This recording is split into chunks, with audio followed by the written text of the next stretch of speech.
urapan-Mu mengalir atas kami. Kau melihat hati kami yang haus dan lapar akan kebenaran-Mu Tuhan.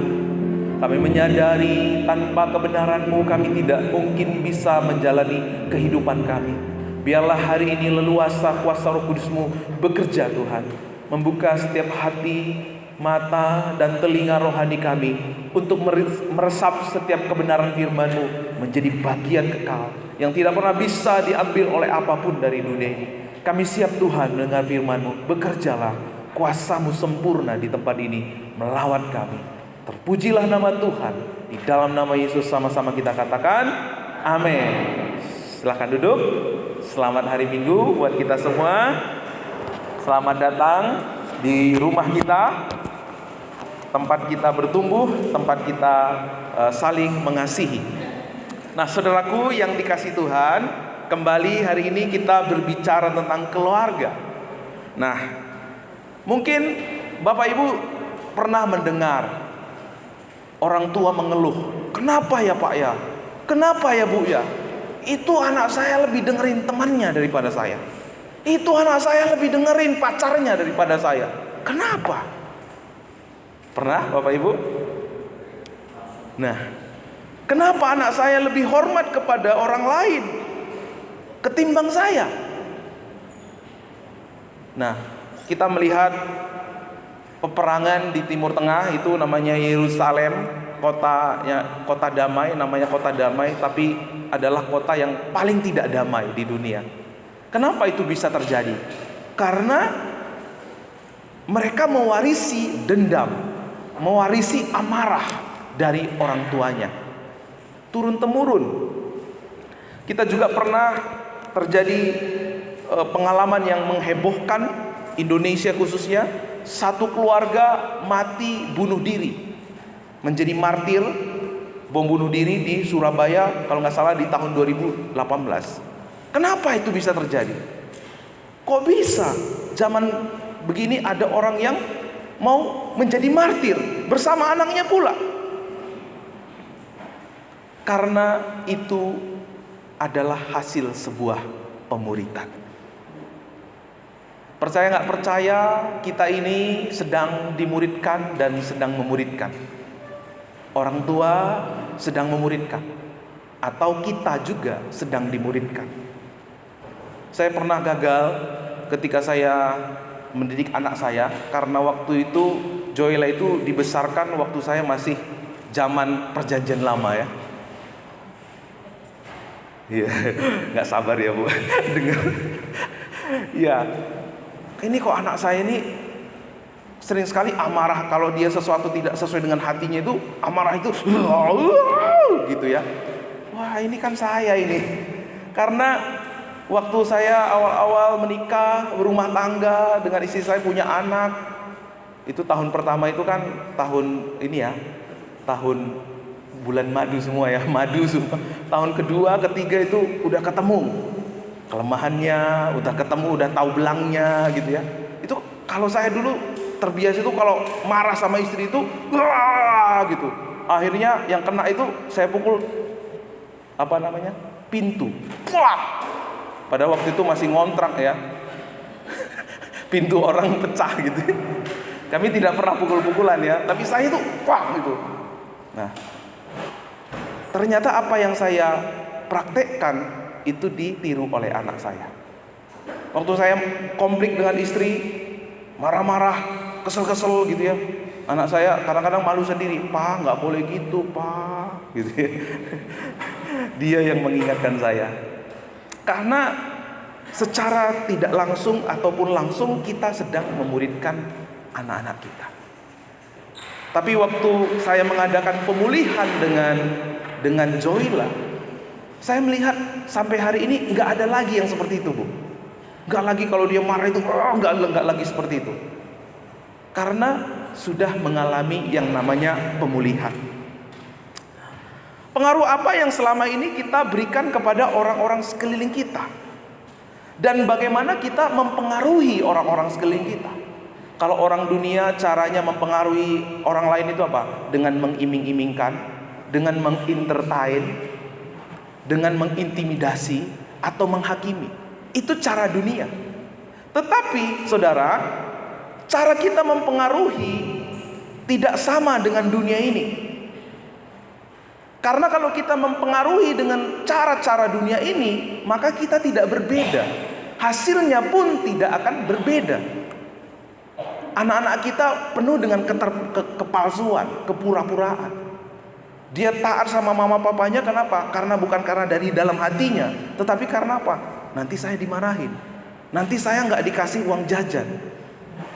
Kepalsuan ada di sana. Tahukah Bapak Ibu Saudara bahwa iblis berusaha menghancurkan keluarga kita? Seseorang yang punya gambaran bapa yang salah dalam keluarganya akan sulit memanggil Tuhan itu bapaknya. Kenapa? Dia punya gambaran yang jelek tentang bapaknya. Saya pernah ketemu satu orang itu, kalau berdoa itu bapak gitu, susah banget. Karena dia waktu kecil itu disakiti sama bapaknya, ditindas sama bapaknya, diintimidasi sama bapaknya, sehingga dia punya gambaran yang jelek tentang bapaknya. Makanya anak-anak muda bersyukur ya kalau punya bapak yang takut Tuhan, yang gak pernah mengintimidasi anaknya. Itu satu berkat anugerah. Makanya minggu-minggu yang lalu kita belajar keluarga kita adalah misi pertama kita. Misi pertama kita bukanlah pelayanan gereja. Misi pelayanan kita bukan tetangga kita. Tapi misi pertama kita apa Bapak Ibu? Keluarga kita. Kita gak perlu berkata saya mau bermisi Pak ke suku Badui gitu ya. Kita gak usah jauh-jauh. Misi utama kita dan pertama kita adalah keluarga. Bagaimana kita mempengaruhi keluarga kita, memberi pengaruh yang baik buat anak-anak kita, memberi pengaruh yang baik buat suami, buat istri kita. Karena Bapak Ibu Saudara, sesungguhnya cara kita mempengaruhi itu tidak sama dengan dunia. Cara kita mempengaruhi itu adalah melalui apa Bapak Ibu? Melalui pemuritan. Yuk sama-sama bilang sama saya, pemuritan. Pemuritan. Kalau kita menerapkan pemuritan di dalam keluarga kita, maka pengaruh-pengaruh yang mereka terima adalah pengaruh-pengaruh yang baik dan benar. Tapi kalau kita nggak memuridkan keluarga kita, maka yang memuridkan mereka siapa? Yang memuridkan mereka media sosial, yang memuridkan mereka games online, yang memuridkan mereka apa? Pergaulan mereka. Percaya atau nggak percaya, kita ini sedang berlomba Bapak Ibu. Berlomba memberi pengaruh.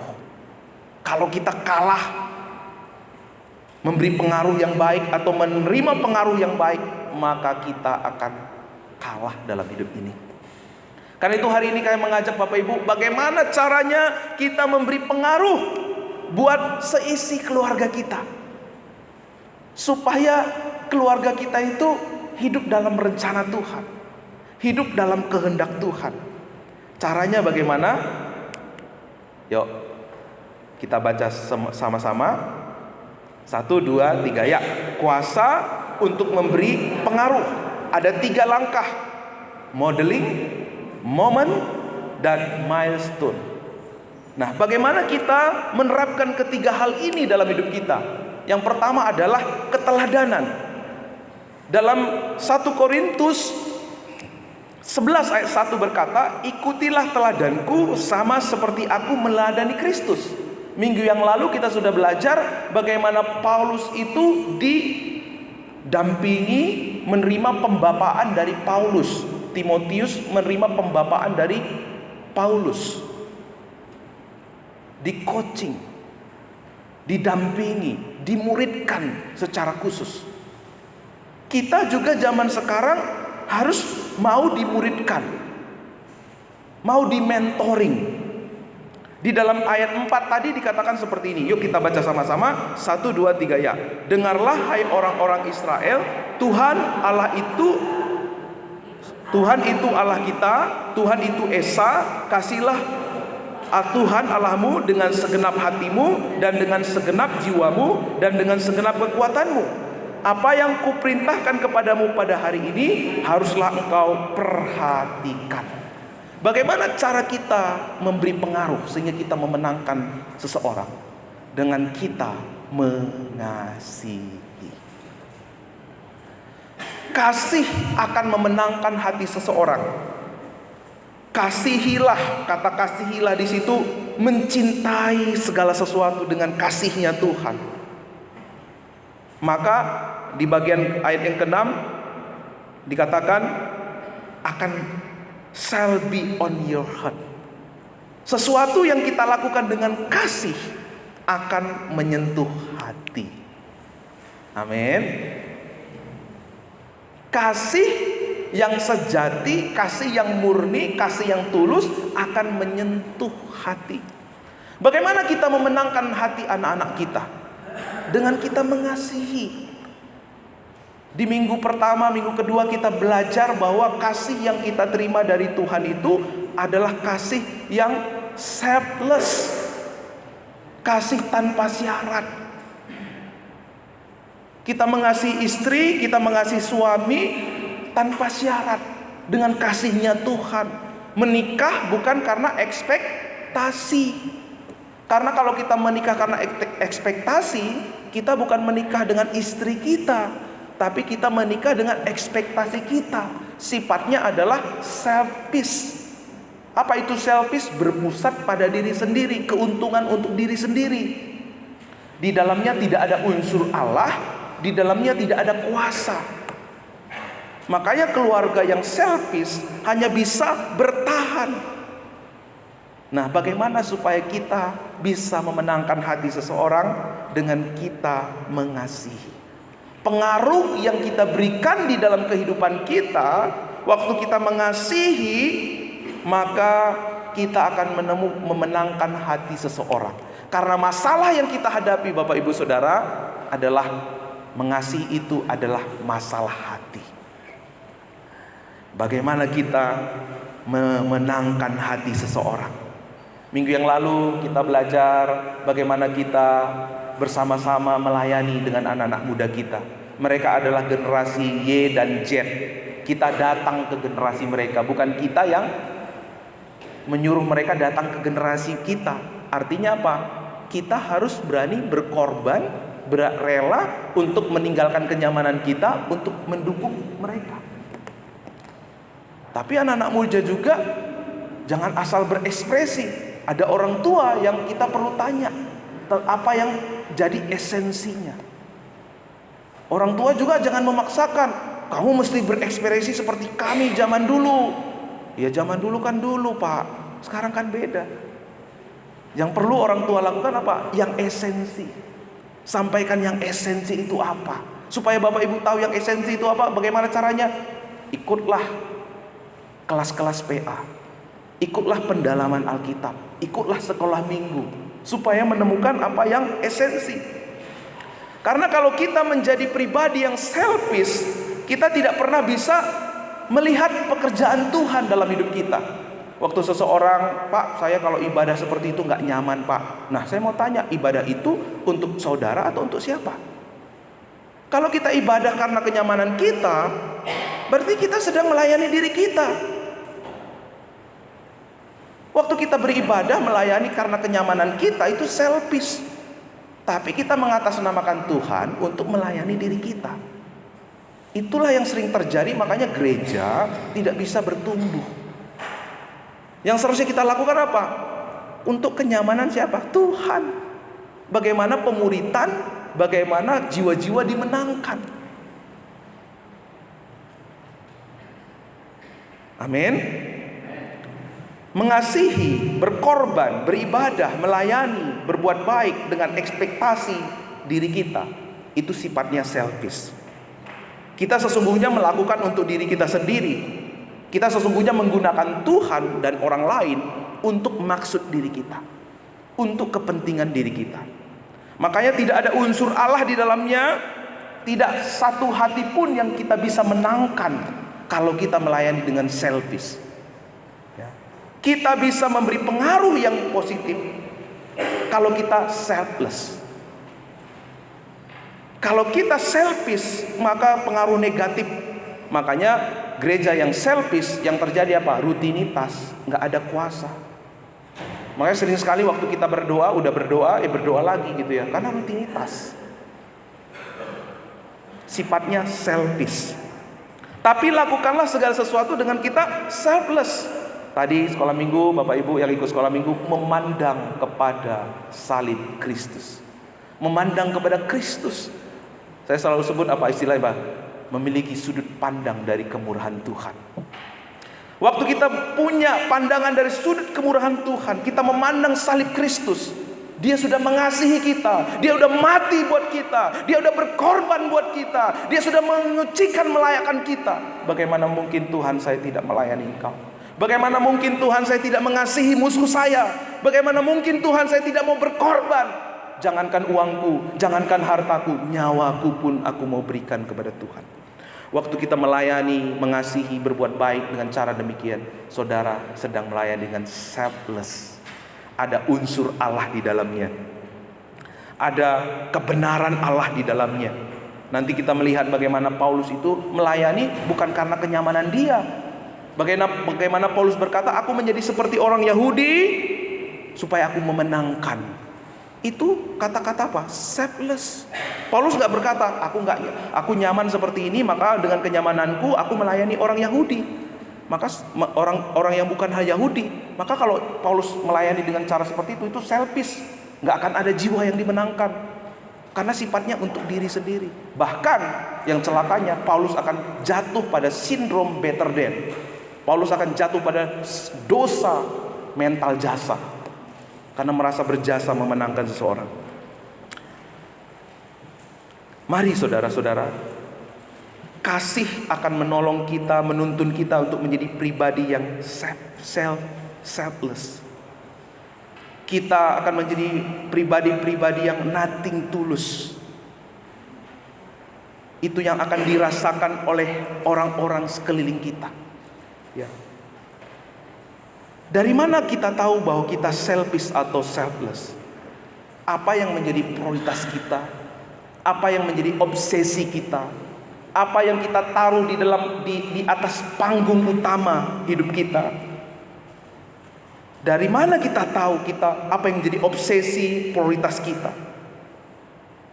Kalau kita mau tahu saudara, apa yang membuat kita, apa yang menjadi sumber kepuasan kita? Apakah pelayanan, apakah perbuatan baik, atau pujian dari manusia, atau pengakuan dari orang-orang sekeliling kita? Kalau kita selfish, maka sifat kita akan puas dengan apa yang kita perbuat.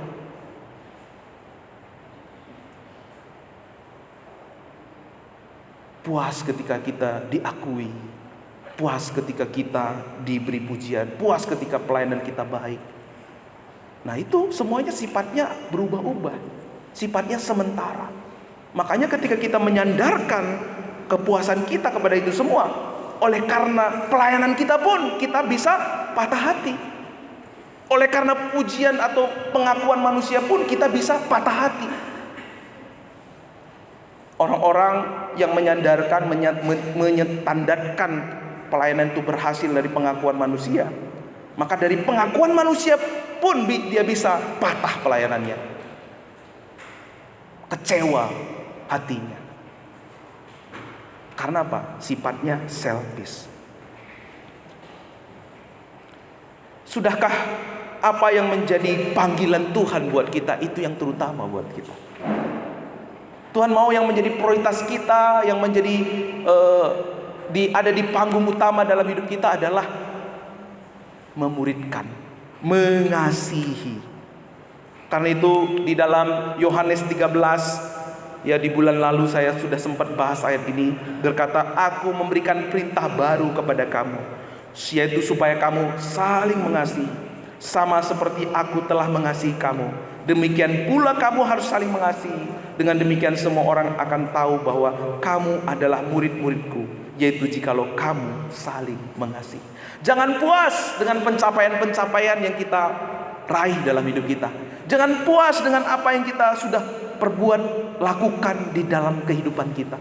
Puaslah pada waktu saudara sudah hidup di dalam kasih. Jangan puas ketika mungkin gereja kita penuh, tapi saudara puaslah ketika kita saling mengasihi. Karena kalau tidak saling mengasihi, meskipun bangku-bangku ini penuh, itu hanya sesaat saja.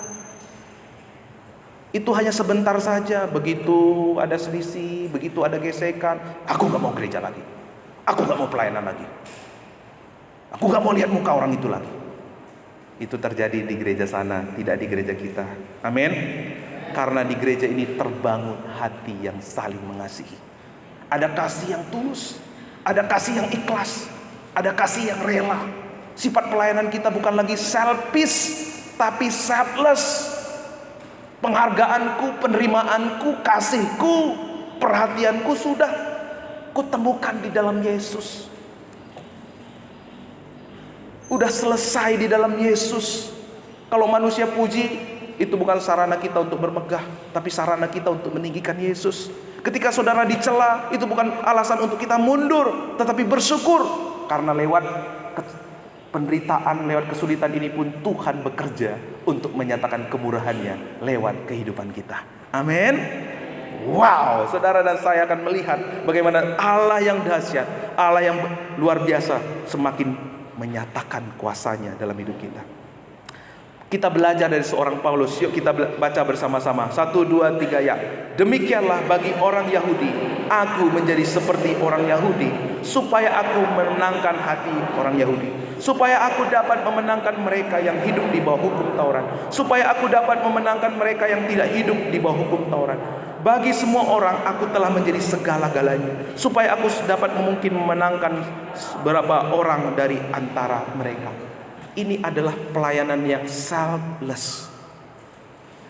Ukuran kedewasaan seseorang itu bukanlah ketika dia banyak melakukan ini dan itu, banyak memberi ini dan itu. Tetapi ukuran kedewasaan kita bagaimana kita hidup dalam kasih.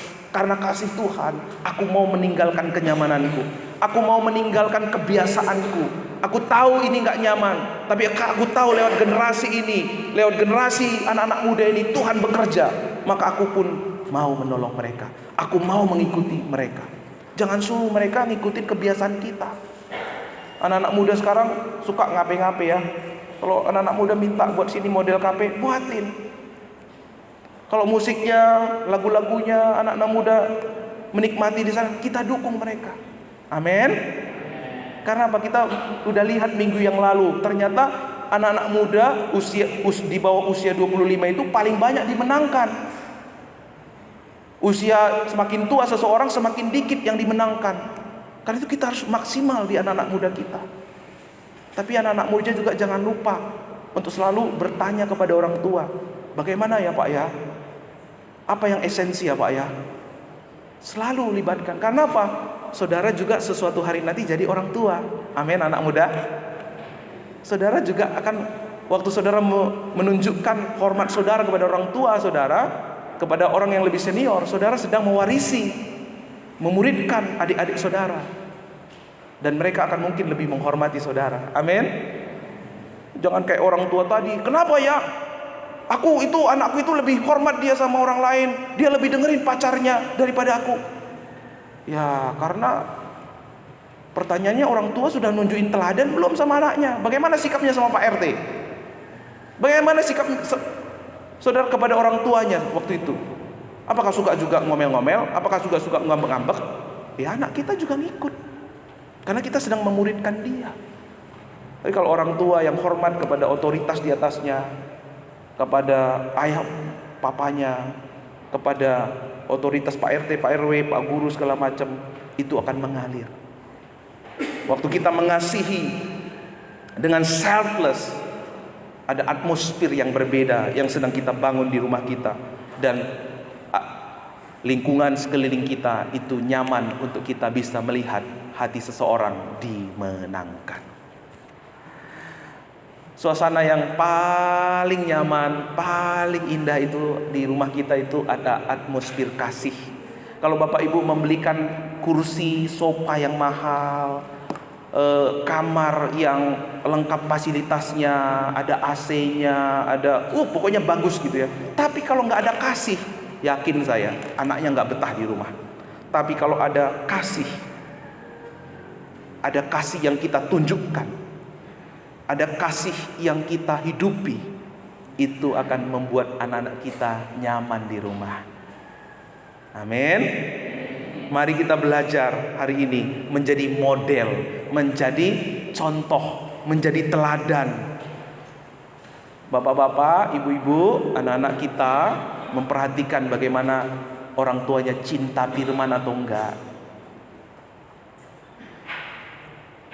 Bagaimana orang tuanya komitmen untuk terbangun sebagai gereja, itu anak-anak kita memperhatikan. Dia adalah metal detektor yang tercanggih dan yang terbaik yang pernah ada. Dia tahu kapan mama papanya bohong. Dia tahu kapan mama papanya munafik. Dia akan selalu perhatikan bagaimana kita beribadah sama Tuhan. Apakah kita beribadah sungguh-sungguh atau sambil main HP? Apakah kita konsentrasinya penuh? Itu anak-anak kita niru. Jadi jangan salahkan waktu anak kita tidak seperti yang kita harapkan. Kenapa? Dia adalah hasil dari pemuritan kita. Karena saudara, teladan itu menunjukkan keaslian, bukan kesempurnaan. Nah, sering sekali kita berpikir bahwa kalau saya harus menjadi teladan, maka saya harus sempurna.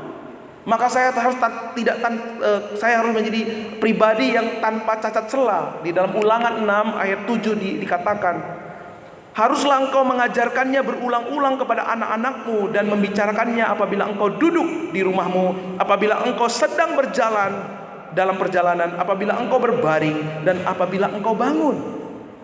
Jadi kata di sana mengajarkan atau mengajarkan dan membicarakan di sana itu berasal dari kata tiel. Apa Bapak Ibu? Tiel. Apa artinya? Mengajarkan secara intensif, mencontohkan, melakukan dengan memberi teladan bersama-sama. Kita nggak bisa mengajar anak kita dengan apa? Berkhotbah. Kita nggak bisa mengajar anak kita untuk masuk ke dalam kelas, mengajar seperti di kelas. Keteladanan di sini bukan berarti menjadikan kita sempurna dan berkata, aku ini hebat, aku ini rohani, aku tidak ada salahnya. Nggak seperti itu, Bapak Ibu. Itu penerapannya yang sering dipraktekkan oleh orang-orang dunia. Tapi keteladanan yang kita contohkan di sini yang sifatnya intensif itu keteladanan yang menunjukkan keaslian kita. Sama-sama katakan keaslian. Keaslian yang kita tunjukkan kepada anak kita. Kejujuran, bukan kesempurnaan, karena tidak seorang pun yang sempurna di tempat ini. Adakah Bapak Ibu orang tua yang sempurna di sini? Boleh angkat tangan? Nggak ada. Panti puji Tuhan ya, sama seperti saya juga. Tapi puji Tuhan, untuk kita menjadi teladan, kita tidak perlu menjadi sempurna. Yang perlu kita lakukan apa? Keaslian. Keaslian. Waktu kita salah, berani berkata, saya minta maaf ya. Akui kesalahan kita. Kita bisa berkata, aku ini gak sempurna, tetapi anugerah Tuhan melimpah dalam hidupku. Ketika kita salah, kita berani minta maaf. Ketika kita keliru, kita berani untuk mengaku, saya salah. Kita bisa bilang kepada anak-anak kita, papa mama ini gak sempurna. Maaf ya, papa kemarin salah. Papa minta maaf. Tapi papa bersyukur di dalam papa ada anugerah yang sempurna. Dan anugerah yang sempurna itu juga ada pada kamu. Itulah yang akan memampukan kita untuk hidup dalam kebenaran Tuhan. Yang kedua, apa yang harus kita lakukan untuk kita memberi pengaruh yang baik buat keluarga kita? Yang kedua adalah momen. Sama-sama kita baca momen. Apa artinya? Waktu yang tepat. 1 Korintus 15 ayat 33, pergaulan yang baik merusakkan kebiasaan yang baik. Momen yang kita baca di dalam ulangan tadi dikatakan pada waktu engkau duduk, engkau sedang berjalan, engkau sedang berbaring, engkau sedang bangun. Bagaimana kita menggunakan momen-momen di dalam keluarga kita? Waktu kita duduk, berdiri, berjalan, apa yang kita lakukan? Apa yang Bapak Ibu lakukan ketika ngumpul dengan anak, istri, dan suami ketika duduk di rumah? Apakah bersama-sama atau hidup bersama? Kalau bersama-sama, sana main HP, sini main HP, di sini main HP, bersama-sama. Tapi yang Tuhan mau adalah kita hidup bersama-sama. Ya. Bagaimana waktu Bapak Ibu sedang ada dalam perjalanan? Apa yang Bapak Ibu tunjukkan kepada anak-anak? Waktu ketemu, apa yang Bapak Ibu tunjukkan? Makanya kalau di rumah nggak biasa untuk kita menggunakan momen-momen yang terbaik, maka itu akan terbawa di gereja. Di rumah misalnya main HP, cuek aja, kamu nggak tanya aku juga nggak tanya kamu. Nah gereja juga gitu, masuk gereja juga begitu. Cuek-cuek, nggak mau nyapa, nggak mau nanya kabar, nggak mau memotivasi. Ya kamu, kalau kamu nggak mau gitu ya aku juga mau gitu. Ya udah cuek-cuekan. Nah tapi saudara, waktu kita ada di rumah kita, udah HP letakkan. Gimana tadi sekolahmu? Tadi belajar sekolah minggu belajar apa? Terus apa yang Tuhan mau kamu lakukan dalam hidupmu? Tanya seperti itu. Lakukan pemuritan. Pemuritan itu bukan duduk di kelas, lalu seperti kelas waktu kita di sekolah gitu, enggak. Dikatakan tadi di awal itu modeling, intens, jadi gaya hidup, melakukannya bersama-sama. Itulah pemuritan yang akan membawa pengaruh. Nah, yang kedua, bagaimana kita menggunakan momen-momen dalam kehidupan kita bersama-sama. Mau nggak kita meninggalkan kenyamanan kita untuk kita menerapkan pemuritan di rumah dan di gereja kita? Kemarin kamu gimana dengan temanmu yang kemarin ngejein kamu? Nah, tanya. Jangan biarkan waktu-waktu yang ada terbuang tanpa kita menggunakan momen-momen itu untuk memuridkan. Waktu duduk di mobil, waktu jemput sekolah, waktu habis makan, jangan sambil makan buka HP gitu ya. Bagaimana waktu Bapak Ibu mau berbaring, waktu tidur? Gunakan momen-momen itu untuk kita memuridkan orang-orang terdekat kita. Tanya kabar mereka. Yang ketiga, yang terakhir Bapak Ibu apa? 1, 2, 3. Milestone, musim hidup. Bagaimana kita menggunakan musim-musim hidup kita. Tadi dikatakan di ayat yang sudah kita baca, waktu kamu berbaring dan waktu kamu berdiri. Dalam hidup kita ada waktu di mana kita jatuh, ada waktu di mana kita berdiri. Dan bagaimana kita menggunakan momen-momen itu? Waktu anak kita nilainya jelek, apa yang kita lakukan? Kalau orang tua yang tidak memuridkan anaknya dengan baik, dia akan berkata, itu makanya papa bilang apa? Kamu disuruh belajar nyayel, dasar kamu, rasain kamu. Itu anak orang tua yang belum ngalamin Tuhan. Tapi waktu anak kita punya nilai yang jelek, dia belum berhasil dalam hidup kita, kita bisa berkata kepada dia, nak, nggak apa-apa, papa tetap sayang sama kamu. Besok kita coba lagi untuk kamu bisa lebih baik lagi. Dia akan bangkit. Dia akan merasakan ada kasih tanpa syarat dari orang tuanya. Amin. Waktu dia berhasil dalam hidupnya, waktu dia mendapatkan nilai yang baik atau dia mendapatkan prestasi, dia lulus ujian, rayakan. Amin. Rayakan. Rayakan itu nggak harus mahal-mahal. Ya, saya rayakannya gimana? Kakak Joy, tadi kamu sudah terima raport, papa lihat nilaimu bagus, papa mau ajak kamu berenang. Wah, udah seneng banget dia. Padahal hanya berenang cuma 15.000 Bapak Ibu. Rayakan.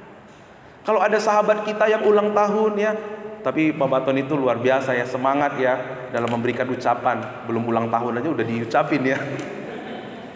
Luar biasa. Itu milestone. Karena dalam hidup kita punya musim dalam hidup kita. Ada waktu kita gagal, ada waktu kita berhasil. Jangan pada waktu saudara kita gagal taat kebenaran firman Tuhan. Jangan pada waktu saudara kita gagal untuk menjadi teladan. Jangan kita pojokkan. Amin. Jangan kita sudutkan. Jangan kita singkirkan dia. Seolah-olah kita yang nggak pernah jatuh. Sesungguhnya waktu kita melihat saudara kita gagal, Tuhan aku juga pernah gagal. Tuhan aku mau lewat aku orang ini dikuatkan, lewat aku orang ini bangkit lagi. Jangan, biarin. Memang dia begitu ke orangnya. Udah biarin. Gak usah dikunjungin. Nah, saudara, waktu kita melihat seperti itu, justru kasih yang tanpa syarat itu tidak dirasakan oleh orang-orang sekeliling kita. Tapi pada waktu orang jatuh, kita tidak setuju dengan dosa yang dia lakukan, tetapi kita mengasihi orangnya. Amin. Maka dia akan merasakan ada kasih tanpa syarat di gereja ini. Ada kuasa Tuhan yang bekerja di gereja ini, sehingga dia punya kekuatan untuk bangkit. Amin. Haleluya, saudara. Waktu anak-anak kita jatuh cinta, waktu dia sedang atau putus pacar, ya, jangan terlalu kita menghakimi. Nanti dia nggak mau lagi cerita sama mama papanya. Saya kemarin ketemu dengan Pak Pendeta Stefanus Ngatimin. Dia itu akrab banget dengan anak-anaknya. Pak, apa rahasianya Pak akrab dengan anak-anak gitu ya? Ya udah kayak teman saja. Nunjukin kasih tanpa syarat kepada mereka. Karena waktu kita menunjukkan kasih tanpa syarat, maka anak-anak kita merasa tidak ada gap. Itu juga yang akan terjadi waktu ada kasih tanpa syarat di tempat ini. Tidak akan ada terasa gap. Oh Pak, dia kan orang tokoh, saya nggak tokoh, nggak ada gap. Pak, dia kan orang kaya, dia kan orang biasa, nggak ada gap. Karena apa? Pemuritannya jalan. Pak, dia kan orangnya senior, saya junior. Tapi kalau pemuritan kita jalankan, ada kasih tanpa syarat yang kita jalankan, maka ada hubungan yang indah, ada kekeluargaan yang indah. Karena apa? Kasih Tuhan itu memenangkan. Amin. Mari, bagaimana kita memberi pengaruh kepada orang sekeliling kita, kepada keluarga kita, kepada gereja kita, bukan dengan intimidasi, bukan dengan mengentertain, bukan dengan kita memuji-muji padahal kita ada maunya, bukan dengan kita mengata-ngatai. Orang mungkin berubah, tetapi dia berubah bukan karena dari dalam dirinya, tapi karena takut. Pada satu titik ketakutannya hilang, dia akan kembali kepada semula. Pengaruh yang baik, pengaruh yang benar, pengaruh yang Tuhan inginkan kita terapkan dalam keluarga dan gereja kita adalah modeling, moment, milestone. Amin. Inilah Jemaat Pabaton, cara kita untuk memuridkan keluarga kita. Mari kita tunduk kepala.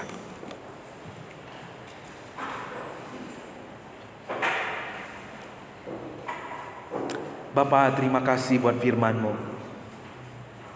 Kami sadar Tuhan bahwa kami sedang berlomba untuk kami mendapat pengaruh yang baik dan memberi pengaruh yang benar dan baik kepada orang-orang sekeliling kami. Kami perlu kuasa-Mu Tuhan. Kami perlu hikmat-Mu Tuhan. Kami perlu kerendahan hati. Biarlah kuasa-Mu Tuhan bekerja di tengah-tengah kami. Kami boleh menjadi orang-orang yang memperhatikan, memprioritaskan bagaimana keluarga kami, bagaimana anak-anak kami, suami, istri kami, mereka boleh menerima pengaruh yang baik karena kami mau taat memuridkan mereka. Bapa, kami sadar Tuhan, banyak hal yang kami lewatkan dalam hidup kami. Ampuni kami kalau kami sudah menjadi orang tua yang tidak menjadi teladan buat anak-anak kami. Sering sekali kami menuntut mereka. Sering sekali kami mengutamakan ekspektasi kami kepada mereka. Sering kami lupa untuk memberi teladan yang baik buat mereka. Sering sekali kami menggunakan orang-orang sekeliling kami untuk maksud diri kami, untuk kepentingan diri kami. Bahkan sering sekali kami menggunakan Tuhan untuk kenyamanan kami. Sering sekali kami ketika kami melayani beribadah berpusat pada kenyamanan kami. Tuhan, kami minta ampun Tuhan. Kami mau bertobat. Tuhan, baharui hati kami. Mulai hari ini biarlah Roh Kudus-Mu memimpin kami. Biar kami selalu memandang salib-Mu memandang pengorbanan-Mu. Biar kami selalu belajar untuk memandang segala sesuatu dari sudut kemurahan Allah. Tuhan, ampuni kami kalau selama ini kami juga sering melewatkan momen-momen dalam hidup kami. Bahkan seringkali momen-momen itu kami gunakan untuk menghakimi, untuk memojokkan, untuk mengintimidasi, untuk menggunakan mereka untuk maksud-maksud kami. Tuhan, kami minta ampun. Biar kami menjadi suami, menjadi istri, menjadi anak-anak yang peka terhadap setiap momen dalam hidup kami. Kami gunakan itu untuk mendewasakan, memuridkan, untuk menjangkau. Dan biar setiap musim-musim dalam hidup kami, Tuhan, sungguh-sungguh menjadi sarana buat kami untuk kami menunjukkan kasih, perhatian.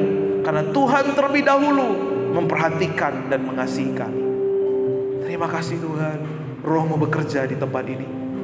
Mari Bapak Ibu Saudara, Tuhan merindukan setiap keluarga kita mengalami kebangkitan dan pemulihan. Tuhan ingin memakai Engkau lebih luar biasa lagi untuk memberi pengaruh yang baik dan benar buat keluargamu, buat anak-anakmu, buat istri, buat suamimu. Tuhan ingin membawa keluargamu jauh melampaui apa yang tidak pernah dipikirkan manusia, apa yang tidak pernah dilihat oleh mata. Tuhan sediakan semuanya itu.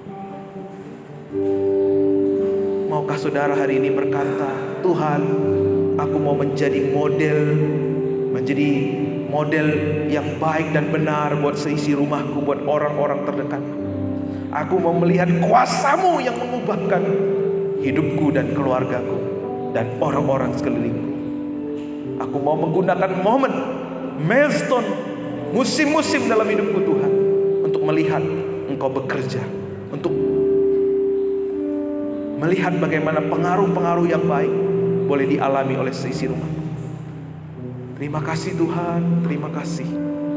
Hari ini hamba-Mu berdoa, setiap umat Tuhan yang mengambil keputusan, iman mereka diteguhkan, hati mereka dikuatkan, menjadi bapak-bapak yang memenangkan hati istri dan anak-anaknya, menjadi istri yang memenangkan hati suaminya dan anak-anaknya, menjadi anak-anak yang memenangkan hati orang tua, teman-temannya.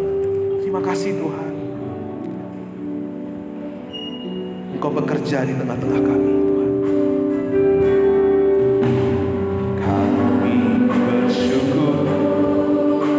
Atas rencana-Mu yang terbaik dan terindah bagi kami. Amin. Kau memberkati kehidupan kami dengan kasih dan anugerah. Kita angkat dari awal. Saya jemput Bapak Ibu bangkit berdiri. Kami bersyukur atas rencana-Mu yang terbaik dan terindah bagi kami. Amin. Kau memberkati kehidupan kami, melimpah dengan kasih dan anugerah. Kami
Tuhan, kami mengucap syukur buat kebenaran-Mu yang Tuhan sudah nyatakan buat kami.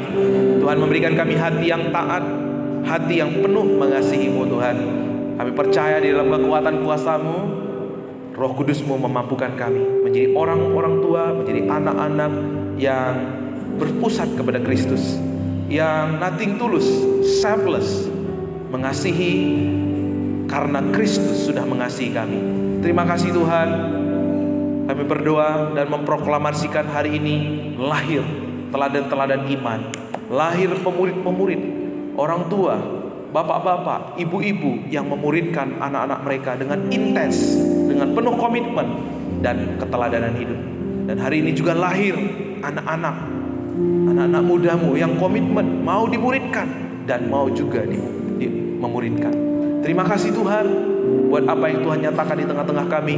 Roh Kudus-Mu mematahkan kebenaran firman ini untuk kami dimampukan menghidupinya, menjalaninya dalam kehidupan kami sehari-hari. Dan lewat keluarga kami lahir anak-anak yang hebat, lahir orang-orang yang sungguh-sungguh mengasihi Engkau, yang sungguh-sungguh memberi hidup mereka, yang sungguh-sungguh menyatakan kuasa karya Tuhan yang nyata sempurna bekerja lewat keluarga kami. Terima kasih Tuhan, terpujilah Engkau. Kami menyerahkan sepanjang minggu ini ke dalam tangan-Mu. Tuhan memberkati jemaat-Mu ketika ada di jalan, ketika ada di rumah, ketika ada di kantor, ketika ada di warung, ketika ada di ternak-ternak mereka, di ladang mereka. Tuhan menjauhkan segala mara bahaya, Tuhan menjauhkan segala kecelakaan. Bila kasih-Mu memenuhi seluruh kehidupan jemaat-Mu, damai sejahtera-Mu menyertai seluruh kehidupan anak-anak-Mu di tempat ini Tuhan.